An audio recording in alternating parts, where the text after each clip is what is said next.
Excuse me, sir. Can I buy you a beer? Excuse me, ma'am. Do you want a beer? Excuse me, sir. You want beer? I don't. Okay. Excuse me, sir. Can I buy you a beer? You're buying? I'm buying. You got it? I'm buying you a beer. Just one beer. That's it. You can go back till you're done. All right, let's do it. All right, let's go. After you.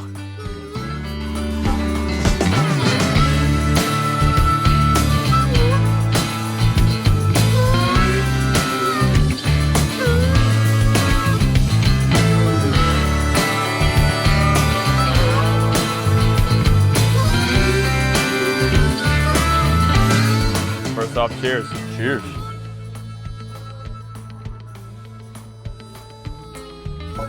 So, who are you? James. Gavin. Nice to meet you. So, on the street, you said you were busy. Busy doing what? I'm always busy, dude. I'm busy. What does that mean? Going places, doing things, talking to people, working. What do you do for work? Write code. You write code? Yeah, write code. Can you explain to me what your job's like? Like it's kind of like a 5-year-old. How'd you explain it? Have you heard about blockchain before? I've heard it, yeah. The blockchain. So we're building a blockchain, and we got a team, and we write all the code and C++ and Rust. Have you heard these terms? I mean, I'm 5 years old right now. So Oh, you're 5. Okay, Yeah. I forgot. You lost me a block. Then you shouldn't be drinking that beer if you're 5.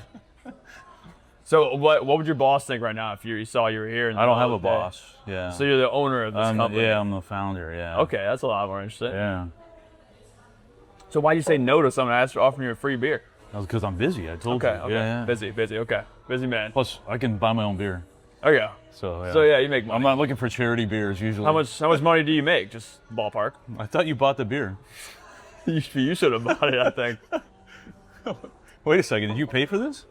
I mean, it's gonna get paid for if my card goes through. Yeah, it might be. Let me leave before they run it. All right, I'm gonna ask you some of our series related questions. So, Okay.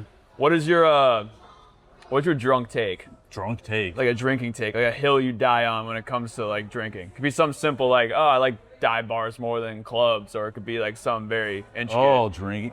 Always be standing while you're drinking. Never sit down. This is bad juju. This is bad karma, dude. I'm sorry that This makes is you you made me sit down, but this is terrible. Always stand. Why is Always that? be moving. Is it like a health thing, or like it's just like a? No, it's just to get the energy, like to really like leverage the energy of the alcohol. Okay. Flowing through your veins. You know, when you're standing up, the music's going, you feel something, you gotta be moving. You know? How are you gonna talk to that girl over there if you're sitting down, right? You miss opportunities when you sit down. Opportunities. Yeah. You gotta go talk to her, you go there, you talk to people, you make friends. Yeah, it's also. And then you have a great night. These people come, this is like an isolated booth, just sitting by yourself. It's pathetic. What? So like when are you just standing, or are you like dancing? Is there like Standing, dancing, moving, always be moving. okay? The You three. ever heard the term always be moving? Always be Always yeah. be closing, always be moving. I thought it related to like working out, but I guess That's another aspect. okay. So like I get you because like when I sit down for a while and you stand up, you like realize that you're like a little more drunk than like you were. If you like change your scenery a little bit, and when you like get up to go to the bathroom, you've been sitting in a booth for a while, you're like, wow, this is really hidden now. Yeah. You don't get that if you're standing. You're constantly. That's true. I wasn't worried about that, but that's Okay. true, yeah. Celebrity, dead or alive, you'd want to have a beer with Clint Eastwood is one. He's still alive. somehow. Maybe he's alive. I would rather have a beer with him back in the 70s, though. Yeah. I don't know, some of those guys from some of the old movies. But yeah, probably right off the top of my head, Clint Eastwood. That's a solid one. That's a solid one. From like the Westerns and Dirty Harry. Is it the character or it's the Honestly, actor? it could be the character. Like from him, like the good, bad, and the ugly. Yeah, That's Good, it, Bad, and the yeah. Ugly. I would do like Dirty Harry. Yeah. Go hang out with Dirty Harry. What's Maybe your favorite shoot somebody. Clint Eastwood movie? What's that? Your favorite Clint Eastwood movie? That's a pretty hard one. I'm drawing a blank on the names, but there is the Good, the Bad, and the Ugly. There's that one where he goes to the town and he plays both sides. There's like two ruling parties. Are you familiar with this? It's like Western or It's Western, Yeah. yeah. These were spaghetti Westerns, right? They were made in Italy. The director was Italian. Oh, I didn't know They're that. called spaghetti Westerns because they were set in the American West, but they were like made in Italy. Interesting. But yeah, I don't know.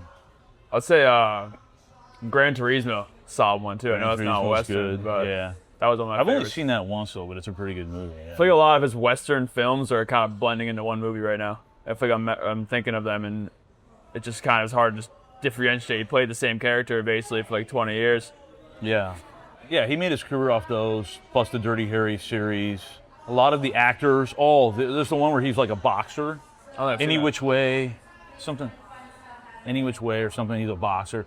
But if you notice, if you look at all his movies, a lot of the same actors over the 70s. So if you look at old movies like 30s, 40s, you go back and look, like the same actors work together multiple times. There probably so wasn't that's that pretty many cool. actors So back like, then either. there were a lot. There were a lot. I mean, the movie industry was big in the 30s and 40s. So, Really? Yeah.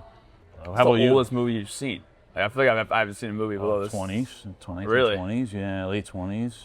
I don't think I've I don't seen a watch movie. silent films. Silent films are, I can't really do or Charlie Chaplin. Yeah, no, I can't watch that. That's shit, what I picture. But older, newer than that, I can do. Well, you didn't tell me yours. My celebrity, probably Anthony Bourdain. Anthony Bourdain, I guess for the food guy. The chef, yeah. I just thought he lived an interesting life, like just traveling around. He kind of did similar things. Just had beers and food with strangers. So I thought that was like I used a to huge watch some of his inspiration. episodes. I like that stuff. Yeah. Yeah, or I'd go like maybe like the musical route, like I'd maybe like a Jimi Hendrix or something. Like Jimi Hendrix, yeah. alive, probably go like Adam Sandler. Oh, that's a good one. Yeah, Yeah. I just think he's like the coolest, like most genuine celebrity out there. Yeah, his movies are not like that artistic, but they're extremely funny. Yeah. They're easygoing. Like if you want to be happy, you watch an Adam Sandler. Oh, totally. You know, like that's There's a bunch of friends like making it's almost like YouTube videos in a way. Yeah, Just it like is. longer made It in movie is. format. And he doesn't really age that much. I haven't seen him recently, but No, yeah. Another guy that kind of just plays the same. yeah, Same character. guy, same character over and over. Same cast. Best time and place to have a beer. Best time and place to have a beer. Well, I think the city is the best place to have a beer. Right, just go out In the city? Like yeah, at any in the time. city. We're by our office is like, we're in Flatiron, and so there's a lot of outdoor seating, Yeah. and so you just sit there like 5 p.m. like go early. A lot of people walking by, super chill. Not on a hot day like today, but like Yeah, no. a nice cool day with a breeze, and just sit there and drink, and you get like that. There's like a little community, and then you get all the people who are coming through, and honestly, that's probably what I enjoy them. Probably one of the best places I enjoy to drink. It's just like near our office, yeah. Yeah, so like a happy hour or like a lunch sort of thing. Not a lunch, like this is like early afternoon. Yeah. When you know you're not going to work for the rest of the day. Like at lunch, Yeah.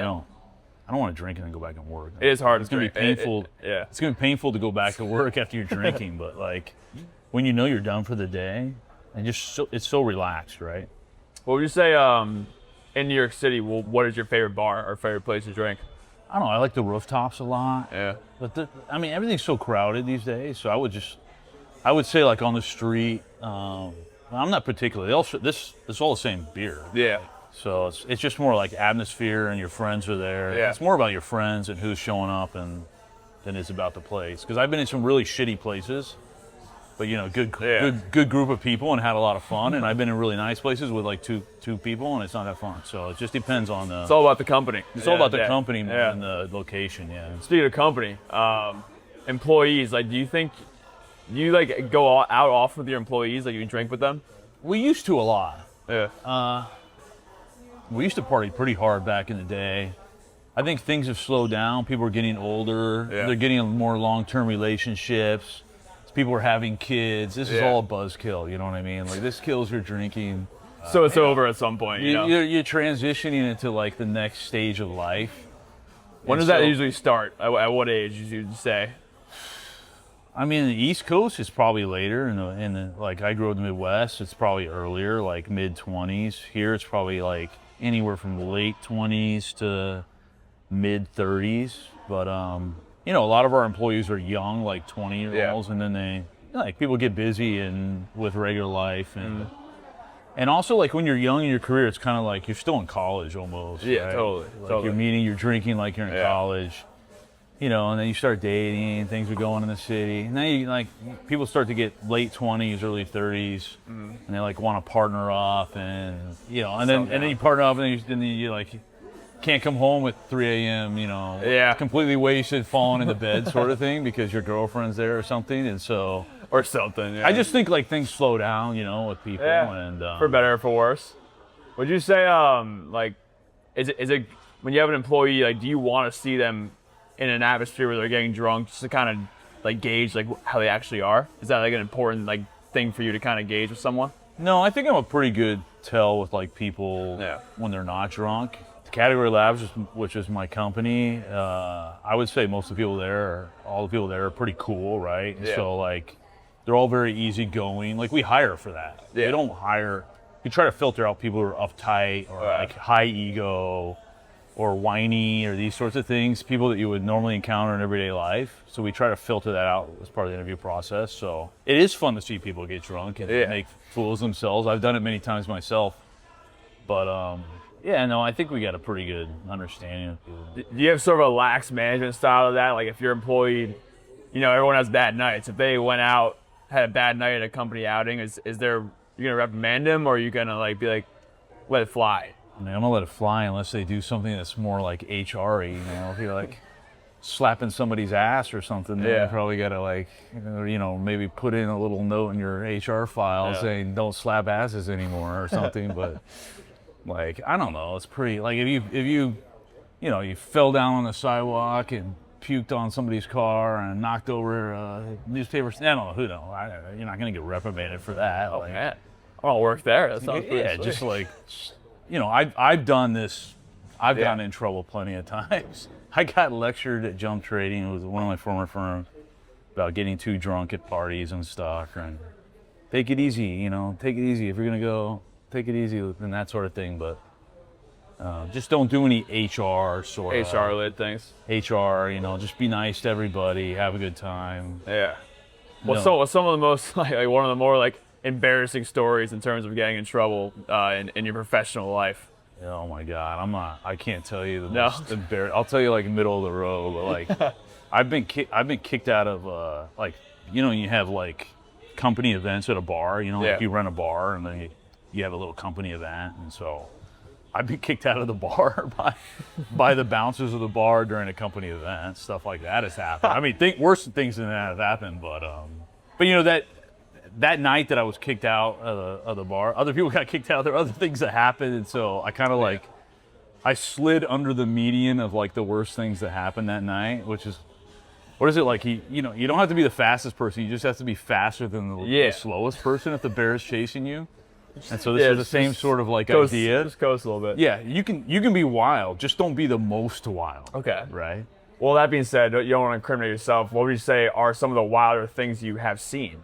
Yeah, HR violations sort of stuff. Yeah. Always back to the HR violations. HR violations. It's like this big devil or something. The things you can get sued for, right? Yeah. Okay. Like you get a little crazy, you do something wild. Are you gonna get sued for it? You're not gonna get sued for it. But you do an HR sort of thing, you're gonna get sued for it. So that's probably the best like metric or measurement of like how far did you get out of control? Yeah. Okay.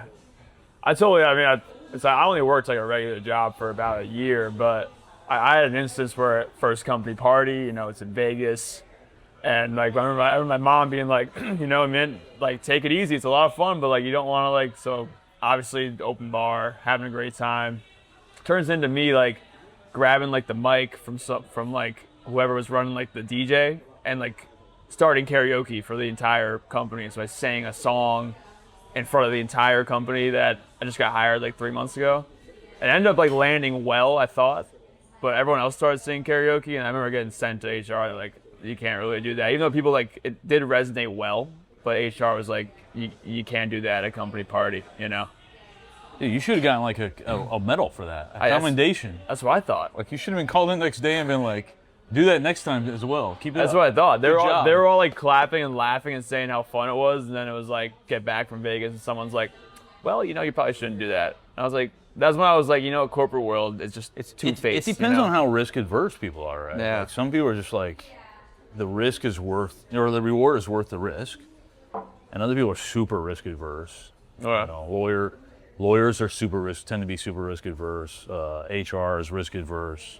And it's just like, you can walk a line that's kind of safe and Yeah. But encourage fun. Like people should take chances. Yeah. Like you guys have an HR? Like is it We have pretty big? one person HR. One person. One person HR. Yeah. Like this is something that always confused me. Like I know you guys are a big company, but are you still classified as like a startup then? Yeah, I think we Yeah. are. I mean, we're not that big. We're like 60 people, 60 Yeah. low 60s maybe. But yeah, we're still like we're a tech company. We're research. We have Yeah. researchers. We do fundamental research. So I think as far as like the government goes, like we're a startup because we're Okay. doing like research that there's tax credits and all this. I don't understand all of it, but there's Yeah. like tax credits for like research that like advances American Yeah. industry and all this sort of stuff. So from that perspective, yeah, we're over 4 years old now, but we're still considered a startup for that. Yeah. For some things, yeah. What was the hardest thing about starting a company, or what made you even do it in the first place? Well, those are two different questions. Answer it in whatever chronological way you want. I mean, the hardest thing is just there's so much shit to figure out. Like, yeah, you can't teach somebody to start a company. You just have to do it, and you're gonna stumble along the way, and you're gonna make a lot of mistakes. And there's a lot of shit that you have to deal with: lawyers, accountants, tax people, hiring. Also, like startups are very like highly adversely selected. Like most of my spam email is like, can I do this service for you? Can I do this service for you? Can I do your accounting? Can I do your building maintenance? yeah, Can I do your recruiting? Right? It's just like I'm bombarded constantly with people who want to like help me, but I'm getting adversely selected because these people who are bombarding me are probably not that good at what the job they're advertising. So you have to have connections. You have to reach out and find who's the best recruiting, who's the best at accounting, who's the best at this, and so it's a painful process. I think that is a huge drag on a lot of startups. Maybe even in the early days, the effect of like 30-50% drag. It's just sucks time. It's not just money; it's time, distractions. Why did I do it to begin with? Because I thought I had a competitive advantage. And like you should just think like, do I have a competitive advantage at something? Can I do something? Is there some inherent trait that I can do something better than somebody else, sort of thing? Not to say that there's not a lot of companies that are just better execution. Like they didn't think of the idea. yeah, They just like it's somebody else's idea and it's somebody else's product, it's somebody else's whatever. But you just execute it better than them. You can win, right? You can make a ton of money. There's a lot of people who make money that way. I feel like the blockchain, like that's like I don't even understand how you even start there. Like that's something that I think like I've been asked questions. I've asked questions about this before. Like I know you said you're a coder. Like how do you even like start a company like this that you started? And you just look at it and you're like, can I build this thing? Yeah, right? Like I don't know. Like you want to start a steel factory. Yeah, Okay, what do I got to do? I got to buy some land. I got to build a plant. I got to like order machining equipment. I got to order who's my raw steel supplier going to be? So you never did it before, so you just have to figure it out on the fly. okay, I think our competitive advantage at that time, at least what we believed, was one thing was we knew how to write high performance software. Another thing was we just had like certain principles on how to do things correctly, and then we're like, okay, can we do that? But there's a ton of shit that we didn't know that we had to figure out or along the way and that sort of thing. So, yeah, it's hard. It's hard. I mean, most startups fail, right? Yeah. Most people are wrong. They think they can execute better. They actually can't. They think they have a good idea. They actually don't. They make bad strategic decisions. Like maybe they have a good idea, but they're like they got adversely selected. They hired the wrong people, right? And then they couldn't build it. They ran out of money. So just startups. There's many reasons that 95% of startups fail or more. Just because there's any number of these things can kill you, but doing them correct is not like sufficient. It's like necessary but not sufficient condition for success. that's nuts. Well, a friend of mine once said that like they think the biggest reason startups fail is like founders get like sick of it eventually. They're just like, I'm just done. Like they don't know grinding what they signed up for. And to be honest, I didn't either. Like you just sign up for it. And so if you're not of the mindset where you can grind, right? Like we were in high frequency trading before, and we just ground. Well, we switched to crypto at the end, so we just grinded for like 7 years. I think like when you hire like a PhD, for example, you're not hiring them because like you think they're smart. Yeah. You're hiring them because they grinded on a problem for like 5 years, and then it like culminated in some like thesis, right, and dissertation. So most people don't have that mindset of like, in the face of constant adversity, I can just grind for 5 years on something, and so they give up.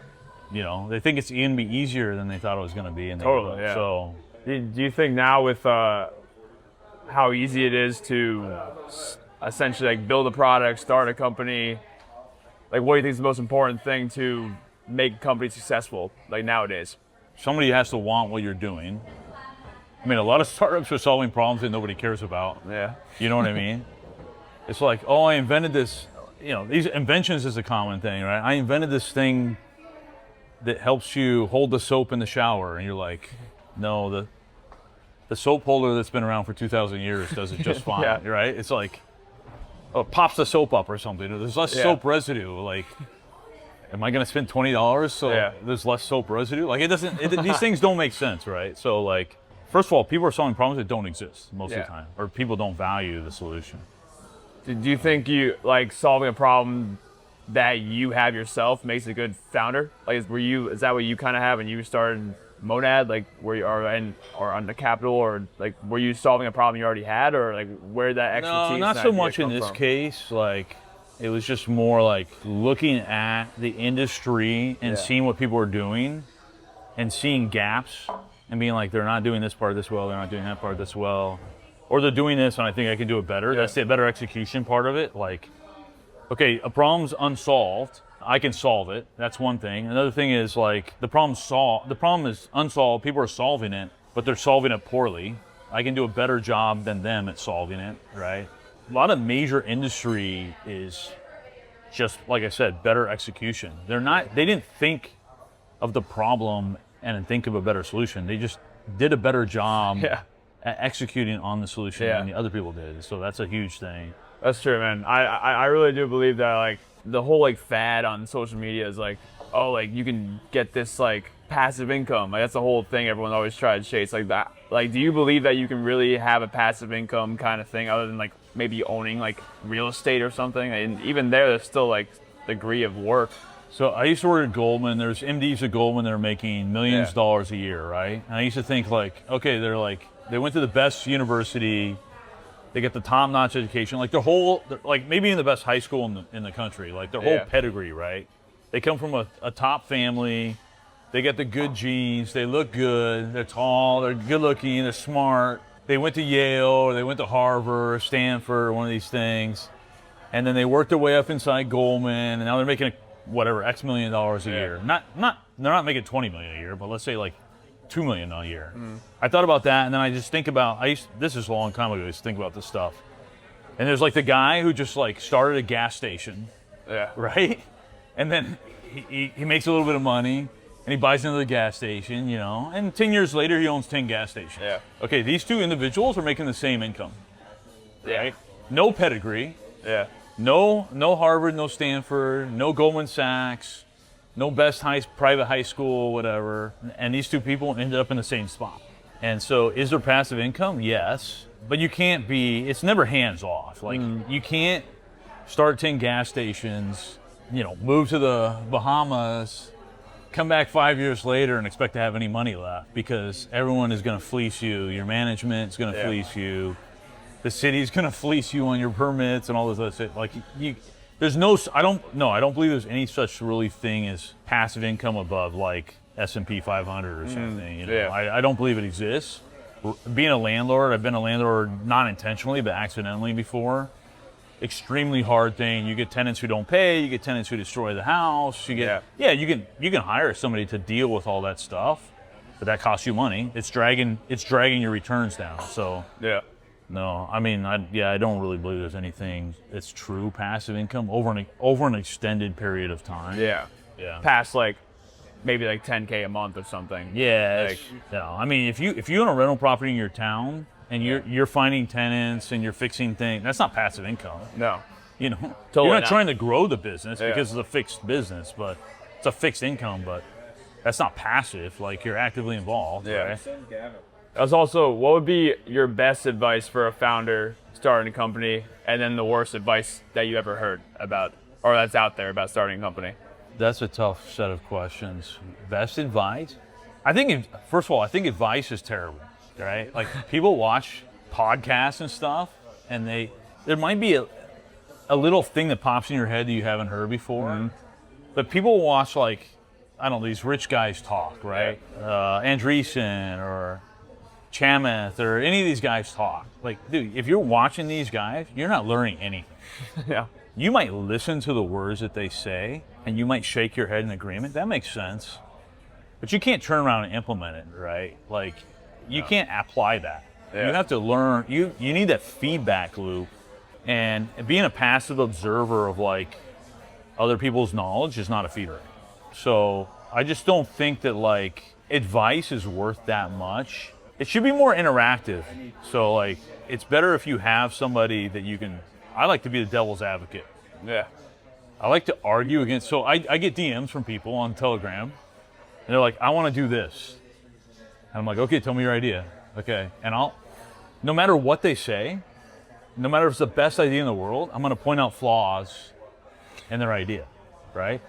Because no one else is going to do that. Like, the best thing that you can have from somebody is somebody who's going to tell you, this is wrong, that's wrong, this thing's wrong, this is wrong. And they might be wrong. Like, they might be telling you something that's wrong, right? Yeah. But you need that feedback, like, loop. So I don't know. I would say best advice for founder is find people you trust. Find people you trust that are smart. They're going to give you the straight up view. And if they tell you something negative, we need another beer, dude. Yeah. If they tell you something negative, you don't have to take it as it's not the word of God. Yeah. But think about it, grind in your head about it. It's like the opposite of ChatGPT. Like, ChatGPT is always positive, reinforcing. You're like, that's a great idea.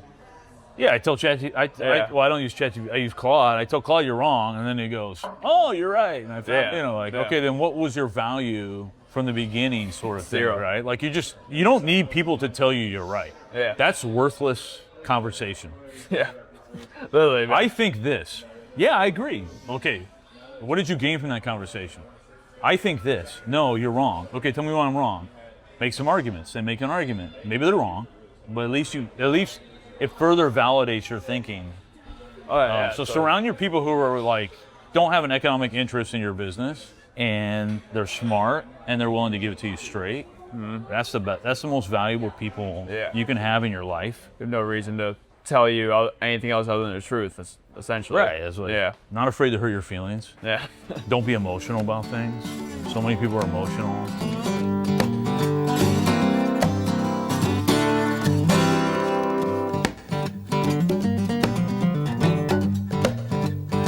What would you say you're a song you hear that immediately makes you want to drink a beer?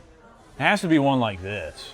You Yeah. know, like, this is Springsteen, right? You're a Jersey guy, so you probably love Springsteen. I'm not. I'm a Midwest guy, but yeah, it's probably the American patriotic like songs, like this sort of thing, right? Like Ball of the Eagles flying. Yeah, right? like fireworks. I mean, I flyovers. was gonna say the Eagles or Journey or any of these sort of songs that are sort of like, you think back to, like, golden age of America, like 1950s to the 80s sort of thing. Any of those songs are like the auto worker Great or the music guy, song. you know, this sort of thing. And, like, that's the shit that makes me want to drink. Yeah. You know, there's beer. not one specific song that you're like, you're like, damn, this brings me back, or like it reminds you of like a certain friend group or something. No, not really. I would say, like, clubs. I used to go to clubs a lot when I was younger, and that's all rap music. But rap, I don't associate. If I hear a rap song, I don't want to drink. If I hear like the rock, you know, sort of like these sort of rock bands, probably. And if you're talking about certainly beer, it's sort of like the rock bands that make me think about, like, drinking like a classic American beer, you know, which most of the world shits on, but I still like the American beer, you know. Favorite, like, concert you've been to? Honestly, most of the concerts I've been to, I don't remember because I was either high or drunk. So the drugs have erased most of the concerts that I've been to. the drugs, including alcohol, but yeah, I don't. Red Hot Chili Peppers was one.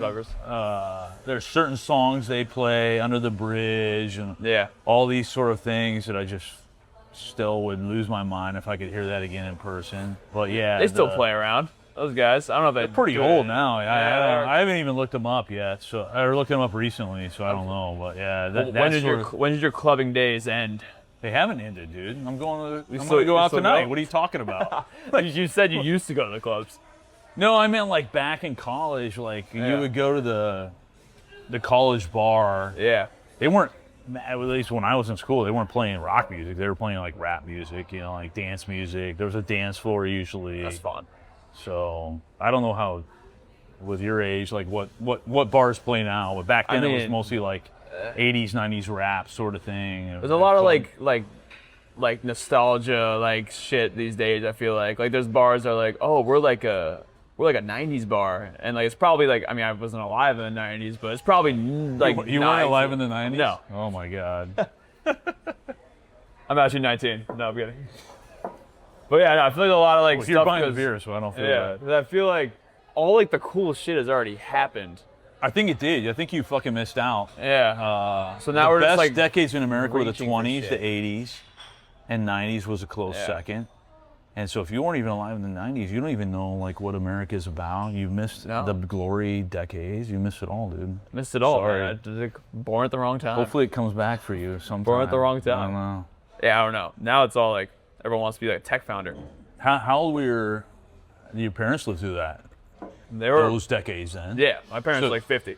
So they lived. So do they play 80s music? Like they play 90s music? Like they do. Yeah. Do you vibe with it or not? I do. I like prefer that music. I would say. You like what? Like I prefer that music. Oh, like you prefer 80s, that music? Yeah. Late 80s, 90s music. Yeah. Like the Red Hot Chili Peppers. I mean, you go into like something like the Blink-182, the early 2000s. I liked a lot. I went to Blink-182 in San Diego State University. I think it was '99. I think it was New Year's, the millennium. You know, when the world was supposed to end and shit. I've seen movies about it. They tried to like make this so like. They tried to convince everybody the world was ending, right? Because all these computers just use digits. Yeah. And they just built it up, and they like. I don't even understand. There were billions of dollars spent on like software engineering to like fix all these date and time bugs. Some people were literally like stocking cans of chicken soup in their basement, buying shotgun shells. You know, like it was crazy back then. But I wasn't. I was out fucking drinking, going to. You think that's a similar similar thing with like the AI like scare, like AI to take over the world? Like I personally don't think that's gonna happen. Like, but what would your take be on that? Well, we were talking about this at lunch today. Actually, we had every 2 weeks we have like a team lunch. Yeah. We order lunch, and something that just occurred to me today is like most of the world. You just think of like rural China, rural India. People think of China as you see this fancy drones.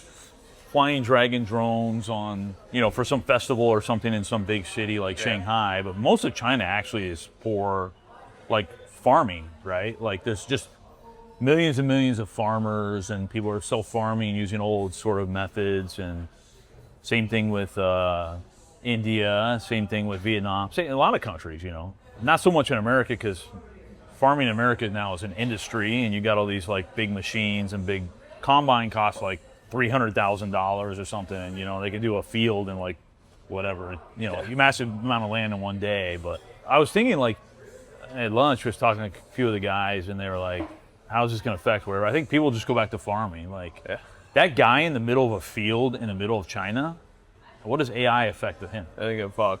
Unless they're trying to build a data center on his property. Unless they build a data center where he's farming. Like it doesn't affect him at all, right? Like it's zero effect on him.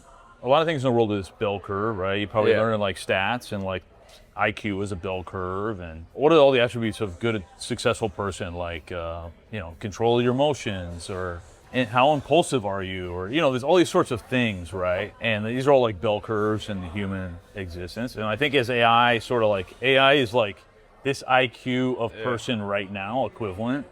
Of course, it has a lot of knowledge, but knowledge is not intelligence, right? Because it has the world's of knowledge in it. But like as it moves further along, I was thinking like, this is what we're discussing today. Like, what's the outcome of that? Is there going to be war? Is there going to be famine? Is there going to be government disruption? Is everything going to be a communist government ran by AI or something? And I think like today, I kind of was thinking like, well, a lot of these people are just going to go back to farming. Like just go live in the cabin in the woods, hunt your deer, have your little berry farm. Ted Kaczynski sort of shit, and you'll just be just fine, you know. Hey, look. So that's your fail-safe. Shit hits the fan. You're just like, I'm gonna buy a little plot of land, just farm. I always thought like, I'm not built for the if farmland. the shit hit the fan, I'm just gonna start driving north into like that part of Canada that nobody wants to live, you know, because nobody really wants to live in Canada anyways. No, but obviously, like the people who live in Canada try to live within 10 miles. Like 90% of the Canadian population lives within like 10 miles of the border. Somebody's gonna correct me later, but you know, it's close to it's something like that. Like just drive past that 10-mile border, and then you're like, it's free land, dude. Just take over. You can live. You can shoot some bears or eat some. I don't know. Get used to bear meat, wolf meat. Grow some berries. I don't know. I imagine Canada's like border patrol is just like, hey, stop, and then it's like they can't do anything, dude. You know, Americans, a bouncer at a bar. They're like, hey, you can't do that. American would overrun banned Canada for the night. in 2 You seconds. try again tomorrow. Literally 2 seconds. There wouldn't even be a war. Yeah. Just look at them funny then back then. It'd be like a viral tweet or two, and we like laugh about it, and then be like, okay, Yeah. never go in there still. I don't think we want to annex them, but no, that's seriously been my plan. Like, you know, like war ever breaks out, I can't. Nobody wants to go to those territories of Canada, and it's still like land that you can grow things. Yeah. And, you know, there's still stuff there. I mean, maybe you could go to the West in the U.S. You could go to Wyoming, Colorado, and South Dakota, these sort of places and stuff. There's some deserts in there. Is that the Midwest you're from? Iowa, yeah. Iowa originally, yeah. What's the best thing to go to, like, going on in Iowa?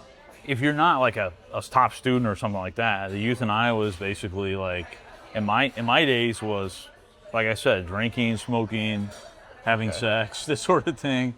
Sounds great. Sounds great.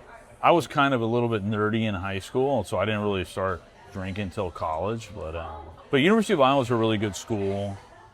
I went there. It's a beautiful campus. You went there? Yeah, I went to You've heard of I'm sure you've heard the story as of recent. What's the story? You didn't see the whole like the Iowa murders thing that went on like 2 years? Wow, dude, you gotta look that up. In Iowa City? There was like the University of Iowa. What? There was a murder? There was this dude who like broke in and killed like 5 girls in a house. No, I didn't hear about that. Well, wow, they didn't send like a email out to the alumni. He's probably from Chicago or something. He was from a lot of Chicagoans go to University of Iowa. It was like right across the border at Washington, whatever school that was. Oh, it's Idaho. Never mind. Oh, you're talking about that guy? Yeah. Okay, my bad. Wasn't he from Pennsylvania or something? He was from Pennsylvania.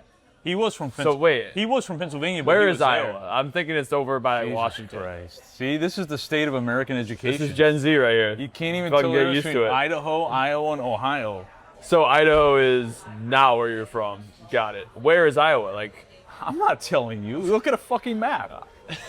What the fuck is wrong with you? Never mind. I'm sure Iowa's a great city. It's a state, dude, not a city.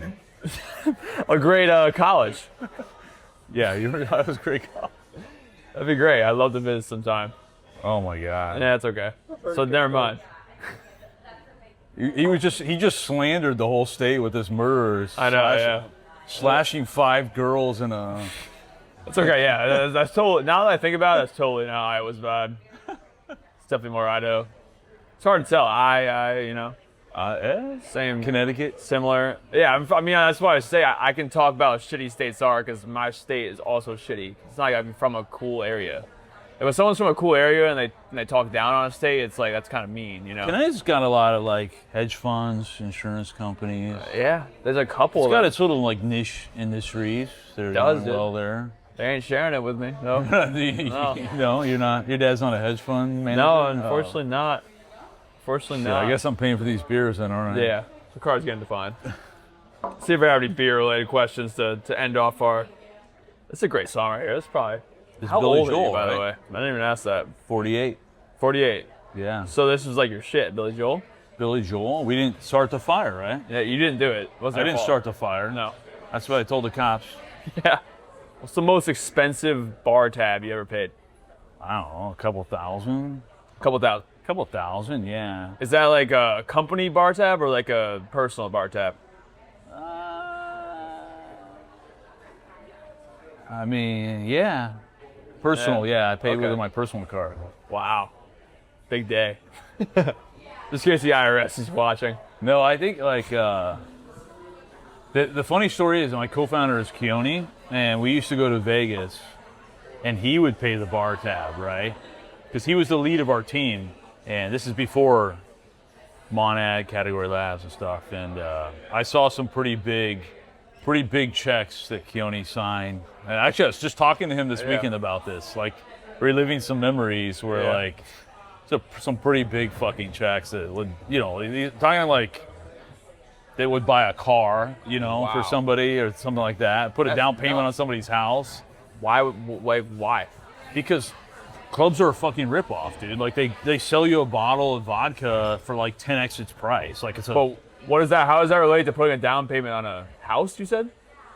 No, it's just like it's not hard to rack up like a ridiculous tab at some of these clubs, because that $40 bottle of vodka they're selling to you for $400. Yeah, right? that's very true. Yeah, there's some things included like orange juice and whatever they're bringing out, you know, service and all that. But it's not hard to go from like 0 to tens of thousands. Oh, totally. Especially if you got a bigger crew. So I'll end it on what's your favorite memory in your time as a founder running your company? I mean, I would think that it's actually going out with the team and having fun. You know, some nights are quieter than others, but you mentioned earlier, like, do you want to go out and drink with people to see like the true person versus the not? Like, I think just like developing relationships with people over time and kind of seeing like what motivates them and what makes them tick. And I think something that I realized more as I got older was like people are very different, right? Extremely different. And you think everybody kind of lives the same way you do. You know, they do their laundry the same schedule you do it. They do this the same way you do it. They do that same, and then you kind of realize, wow, people are really different. And I think just spending time with the team and getting nobody kind of like, I can understand like where they're coming from, and everybody's got a history, and you build that relationship. And like a team is ultimately, yes, like what makes a startup successful? It's a team, right? Yeah. So like it's people collectively making good decisions, and you sort of just build that up over time, and like relationship is important. Are a lot of your team members, are they like people that have been there since like sort of the beginning? Like some have been there since 2022, which is the beginning. Yeah. Our first hires were like, we started the company April 2022. First hires were later that summer. Some of all those people are still there actually. That's all. I'm gonna say some to hedge a little bit, but actually they're all still there. Yeah. And so we don't party like we used to back then, but you know, we still have those memories, and it was good to like still family. Yeah, still family, sort of like team sort of thing. Yeah. I love that term. We're like a family here. The big corporate companies like to say that. It's like you can't have a 3,000 person family, you know? No, you can have like a 30 person, 40 person family. It's hard to keep the culture, but what is family? It's just, you just care about somebody, you know, like this. Yeah. Some people have kids and they hate them. Like they're biologically their kids, but they hate them. Yeah. Some people adopt kids, they're not biological anything, and they just care for them. So yeah, sometimes it's just pure alignment of interests. But I think family is like when your interests aren't aligned, are you still there for that person, sort of thing? You know what I mean? Because it's easy to say this person did this for me, but like were their interests aligned with you, right? So like, did they do it for you or did they do it for themselves, right? And so like this sort of thing is like when it's not aligned with their interests, are you there together? I carry on that. I'll say one last rapid fire of some beer questions. What would you say your best hangover cure is? Well, I'm getting old, so now it takes me like 2 days to recover. So when I was like early 20s, I could drink, go to bed at 3 a.m., get up at 8 a.m., take a test. Like, you know, then I would recover 4 to 6 hours. Okay. Now it takes me like 48 hours. Hangover cure is you should take milk thistle. Milk Thistle. That's some Iowa shit right there. It's not Iowan, dude. It's a fucking weed. It's a weed? Not weed like you smoke. Like it's a fucking weed. They put it in pills and it cleans out your liver. A milk thistle. Milk thistle, look it up. Okay, I will. Yeah. Buy milk thistle, take milk thistle a couple days before, day of, day after. Yeah. Because it helps your liver. Your liver has to metabolize all this alcohol. Yeah. You get a headache from like dehydration and buildup of shit in your blood, but really to like get over and clean it out, you need your liver to metabolize all the alcohol. Milk thistle. Milk thistle. Yeah. I thought you were going to say like Gatorade or something, but fuck that shit. All natural. I mean, that's gonna help you with your like. Do you want to get the alcohol like out of your blood and get your liver like healthy? Take milk thistle. If you're just worried about like, I was just drinking and pissing all night, and now like I'm dehydrated. Yeah, then drink a Gatorade or something. Yeah. All this IV shit that people do these days. Well, too much. People have made it. The pain is part of the experience. Yeah. It's supposed to hurt, right? All good things come with a price. You didn't properly drink if it didn't hurt afterwards. Yeah, no. It's part of the experience. If it no longer hurts, then like there's no disincentive to repeat it tomorrow night. Yeah. I would say that's kind of like my take with drinking is like hangovers aren't that bad. It's kind of fun when it's a Sunday, you lounge around, you watch some movies, you order some like Chinese food. And you reflect on your life. Yeah, you kind of like, I think it's a good. You're sitting there with the headache, your head's throbbing, you're like watching the movie, you're like, the fuck is wrong with me? Yeah. You're reflecting. So I need to get rich. But I think you start thinking actually like strategically, right? Most people are based in routines. Like, why did I go to work today? Well, I went yesterday. Seemed like a good idea yesterday. So it's probably a good idea to repeat that today. Like there's no like thinking that's not biased by your previous actions. Yeah. And I think when you're hungover and you feel like shit and your head's throbbing and beating, like you said, you're like, maybe you order a pizza, you're like watching a movie. I think we disassociate a little bit from your life, and it's enough for you to like think more strategically. Yeah. I don't know if you ever felt that way. But I think so. I think some of my biggest like epiphanies have happened when I was like really, really fucking you're down. like hungover and you're like, why am I dating this girl? Yeah. I should call her and break up with her. You know what I mean? Like literally, like it just it occurs to you. Are you gonna do that when you're just in your routine? No. No, because your routine thinking will never enter that space. Yeah. Right? But your hungover thinking will enter that space. Yeah, it's like truth. It's truth. It's just facts. So what you're feeling in that moment is just like amplified of what you actually know deep down. Some people don't drink. Like I don't know how they come to this realization. Yeah. Like, okay, people don't drink for religious reasons or whatever reasons, health issues, whatever. How did they ever break out of that routine? Maybe they need like electric shock treatments or something. Tie them up and like, I don't know. Put them in a cage and shock them, and they'll be like, oh, maybe I should break up with it. You know what I mean? But you have to like how you ever spurred to make drastic change? Yeah. Because most people need to make drastic change. Totally. How are they going to make it? You have to. I remember my senior year of college, flying back from Fort Lauderdale. I'm sure, as you know, that probably never ends well.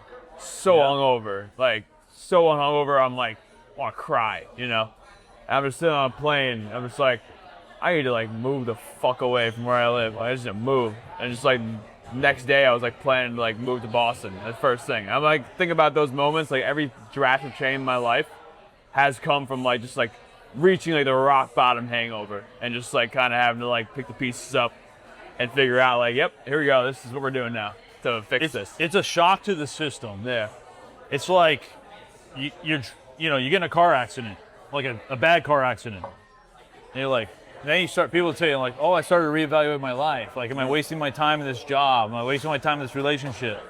You need like that shock to your system because everyone else is in a routine. You know what I mean? They're just doing what they did yesterday. 99% of people are doing what they did yesterday. Yeah. It's like a hangover's like a car crash, essentially. It can be. I don't know what your Fort Lauderdale thing was, but I've gone on planes before where like people are like, they thought I was dead or something, or like some zombie or something. Like that's how bad I was off. And I'm sitting there thinking like, what happened? What did I do to myself? And then I start thinking like, where's my priorities? You know what I mean? What do I really want? Anybody who has these sort of like bad experiences with near death or whatever, they start to reevaluate priorities. Usually it's an evaluation towards less productive things like, oh, I need to spend more time with my family. Yeah. Which is a good thing. Spending more time with your family is a good thing. Yeah. But I'm more thinking about like, I'm thinking less about like relationships, more about like career or strategy for life, this sort of thing. So that's a lot. It is good. Change is good. So like I'm sure you went through a lot of change going from like a Midwest area to like, did you go straight to Jersey? Or did you ever have a stint in New York or like? No, I moved here I was working in Manhattan from day one when I moved here. So definitely shocking. Yeah. I mean, there's places where I worked where I've questioned, like, what the fuck did I do, dude? Like, why did I come to this place? But you stick through it and you suffer. It's not, you said change is good. It's not actually change. It's like questioning decisions. Like, you may still end up in the same decision. Yeah. But you got to independently think that. And a lot of people don't think instantaneously about sort of like, what's the best strategic thing I could do right this moment? That's what I'm talking about. Why did you go to work today? Because you went yesterday.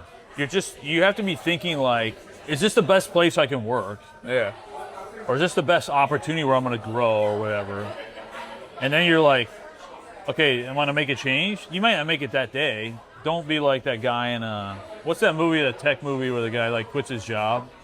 I mean, you're probably too young for this, but Yeah, I have no idea. the TPS reports. I You don't don't know know what this the hell one? that is. He quits his job, and then what?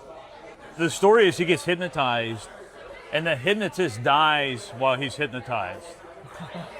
And so he's just like, fuck everything. Like, I'm not going to my job anymore. I'm not paying my bills anymore.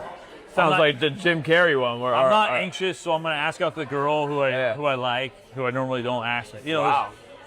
That sounds like a good movie, honestly. It's a good movie. Kind of like the one with Jim Carrey was like yes, where you have to say yes to Yes everything. Man or something? Yeah, yes man. Yes Man. I guess we'll end it on what is your favorite beer or drink, I guess. Favorite drink is margarita. Okay. Pina colada. I like rums and tequila. Tequila is my favorite alcohol by far. Favorite beer would be Guinness, which we're drinking. Good man. Good man. I have some nostalgia for, we're talking about American beer, American songs. Yeah. Me and my buddy used to stop by the gas station when I was in college. We'd buy chicken livers and old style beer, and we would go fishing for catfish with chicken livers, and we would drink old style. And I didn't pick old style, but like he would pick it. I would, if I was picking, I would have ordered like Coors. I would have bought like Coors Light or something back then. Not ordered, but bought. But he always liked the old style. So then I just like that. I just grew used to it. Like it's an acquired taste. But yeah, if I had to pick any beer to drink for the rest of my life, if I had to pick one beer, it'd be Guinness. Yeah. I love Guinness. It's like I love the Guinness. absolute best. It's low calorie too. It is actually. People actually think because it's thick It's Mr. C. that it's like a high calorie beer. It's actually low calorie beer. It's pretty close to like some of the lower calorie. Like pretty low cal, or I mean low carb. That's good though. I've literally never had an old style. That sounds like some like real Midwest shit right there. Though. People are gonna say chicken it tastes liver like- and fishing and drinking old style. If you give it like a German guy old style, he's gonna be like, why are you giving me piss? Like watered down piss. I don't give a shit what these guys think. I like old style. Stand your ground. Stand your ground. All right, well, it's a pleasure. Cheers. You're gonna pay the bill, right? Yeah, I got you. Okay. Maybe. I didn't know if you had a job or not, so that was a little. I thought this was a way for me to get. Their low cost distraction. We'll go out the back. Yeah, you're gonna go out the back. Well, hey, I gotta go to the bathroom. You're gonna disappear. Yeah, I was like, yeah, go to the bathroom.